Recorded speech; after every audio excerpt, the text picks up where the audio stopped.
Okay, so now we want to find the linearization of f of x equals cosine x, where x equals pi over 2. Use it to determine the cosine of 1.75. And again, let's just remind ourselves of that linearization, what it looks like. And so I'm just going to borrow from the old buckaroo here.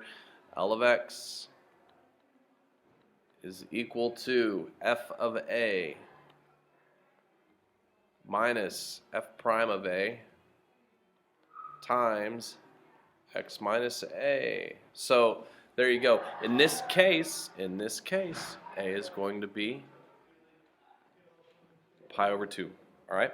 So we know that that's where we are headed, and we just need to know a couple things. We need to know the function at pi over 2. So f of pi over 2, that's going to be the same thing as the cosine of pi over 2, which is 0. Hey. And then what else do I need on here? I've got f of a. I need f prime of a. So I need the derivative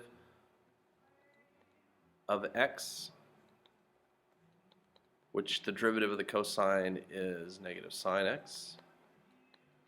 And then I need the derivative at pi over 2.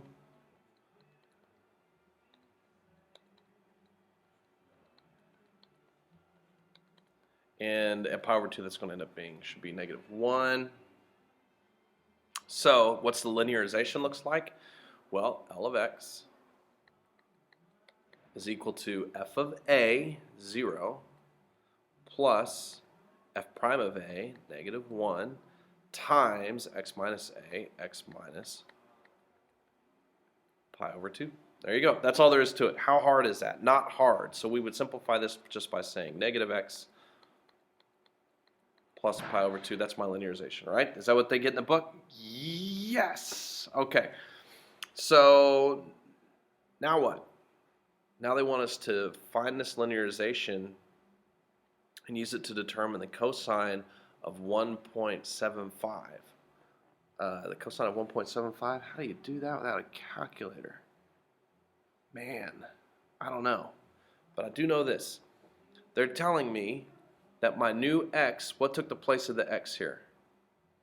What took place of the x? X is now going to equal 1.75. So after we've established our linearization, which in this case is negative x plus pi over 2, all we have to do is put negative 1.75 in for x. I'm sorry, the positive 1.75 in for x.